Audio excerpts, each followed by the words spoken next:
This is Philadelphia, Pennsylvania. Serving a population of 5.9 million people, a network of commuter rail lines connects this U.S. city, servicing 162 stations across 9 counties and 3 states. Consisting of 14 lines and 340 miles of track, the system travels across the city, with trains radiating from Center City to the suburbs. But how did the system grow from its original stations to the network it is today? My name's Zach, and this is the evolution of the network. The Southeastern Pennsylvania Transportation Authority assumed operational control of Philadelphia's commuter rail network in January 1983, taking over 12 lines from Conrail.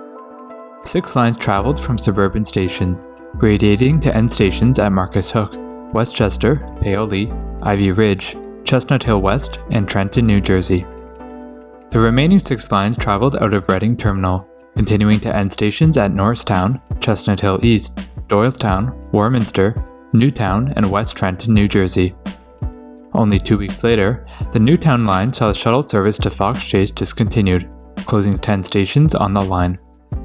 The route was the only diesel service on the network, offering limited trips and receiving limited ridership.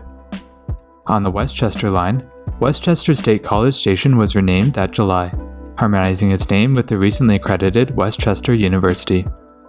1 year later, in July 1984, a new station opened in Center City, Philadelphia, with a new shuttle train running between the new Market East Station and Suburban Station.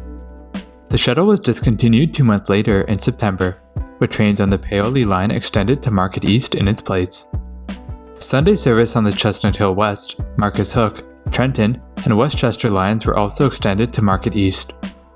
2 months later in November, service on Philadelphia's regional rail network was reconfigured, with the opening of a new tunnel through the Center City.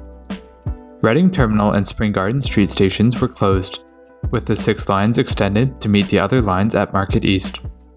7 lines were created through this new arrangement, with the former Reading Terminal lines being paired with lines running from Suburban Station. Trains on the Elwyn Westchester and West Trenton lines continued to terminate in Center City, ending at North Broad Street and 30th Street Station respectively. Paoli line service was extended west in March 1985, adding 4 new stations to Downingtown. The following month in April, a 13th line was opened on the network, adding service to Philadelphia International Airport. 3 new stations serviced the 5 airport terminals, with the route running through Center City to North Broad Street Station. Service on the R6 Ivy Ridge line was cut back to Kinwood due to poor track conditions in May 1986, ending service to Ivy Ridge and Barmouth. 3 months later in August, however, platforms were added to the R6 Norristown line at Ivy Ridge, allowing service to resume to the station. Service on the network was further reduced 1 month later in September, when the R3 Westchester to Media shuttle was discontinued, closing 9 stations west of Elwyn. Various stations in North Philadelphia were closed in the latter half of the 1980s, owing to low ridership and limited train service. After a fire damaged the R7 Chestnut Hill East Station at Knightstown, the station was closed to passengers in November 1988. The adjacent station at Tioga was also closed in 1989, although we were unable to confirm an exact date.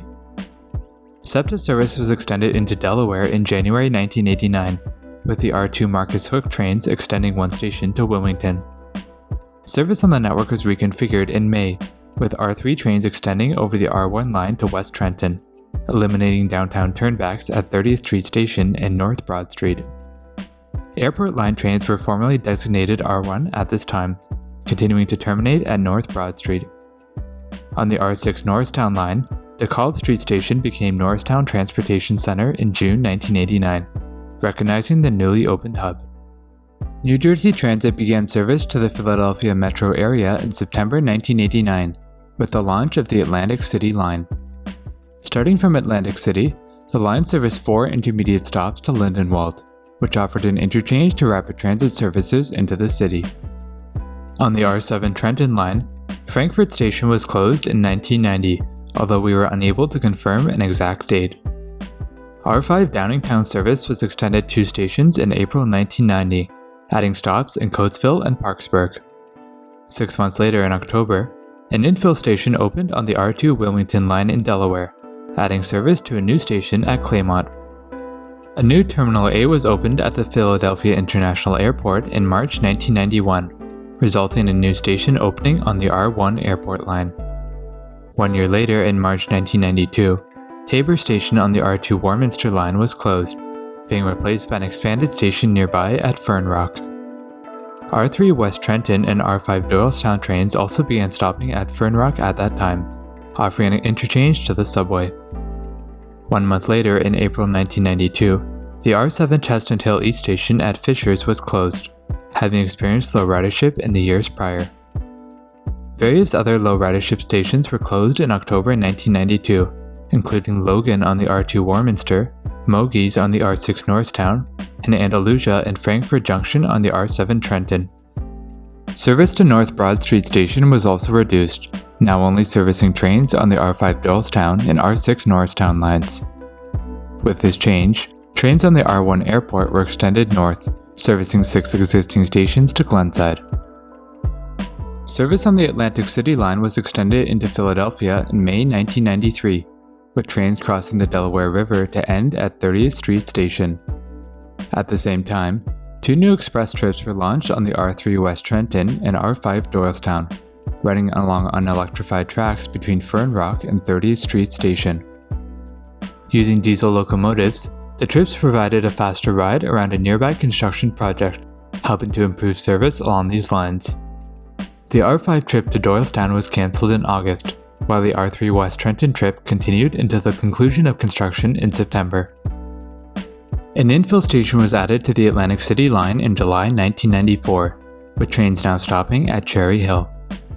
3 months later in October, the R8 Chestnut Hill West Station at Westmoreland was closed.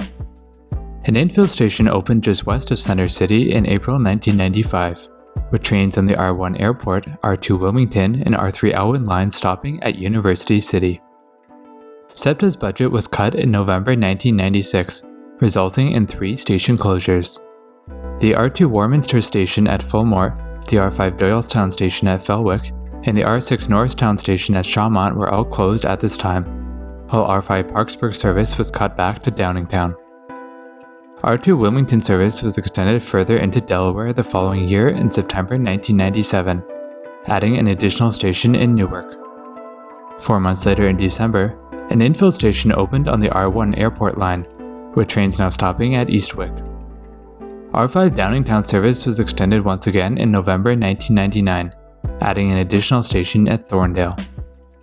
In Delaware, an infill station opened on the R2 Newark line in June 2000, adding a stop at Churchman's Crossing. More stations on the network were closed in July 2003, owing to low ridership at their locations. On the R2 Newark line, Lamoken Street was closed in July 2003, while on the R7 Trenton line, service to Wissinoming ended in November. Regional rail service was reconfigured once again in July 2010, with the R numbering system being dropped. Instead, lines were identified by their end stations, with trains interlining to different routes through the center city. 3 years later, in October 2013, an infill station opened on the Atlantic City line, with trains now servicing Pennsauken Transit Center. SEPTA began selling the naming rights to stations in September 2014, with Market East Station being the first on the regional rail network. The stop was renamed to Jefferson, after the nearby Thomas Jefferson University Hospital. 7 months later, in April 2015, the Doylestown line station at Delaware Valley College was also renamed, now being known as Delaware Valley University. In November of that year, an infill station also opened on the line, with trains now stopping at 9th Street. A second station was sponsored 5 years later in January 2020, with the Airport, Elwyn, and Newark line station at University City becoming Penn Medicine. This brings us to the Philadelphia Regional Rail map that we know today.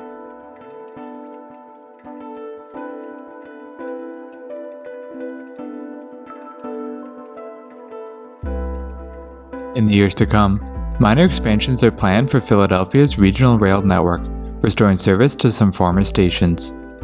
In July 2022, Elwyn line service will be extended one stop west to Wawa, restoring service for the first time since 1986. 3 years later, in 2025, service on the Thorndale line will be extended back to Coatesville, coinciding with the opening of a new Amtrak station in the city.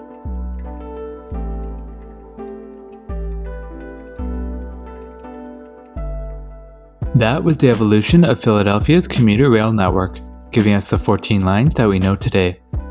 If you haven't already, be sure to watch our video on the evolution of Philadelphia's subway and light rail network, which you can access by clicking the button in the top right corner. Don't forget to leave a like if you enjoyed this video, and comment down below to join in the discussion. My name's Zach, and I'll be Vanishing Underground until the next one.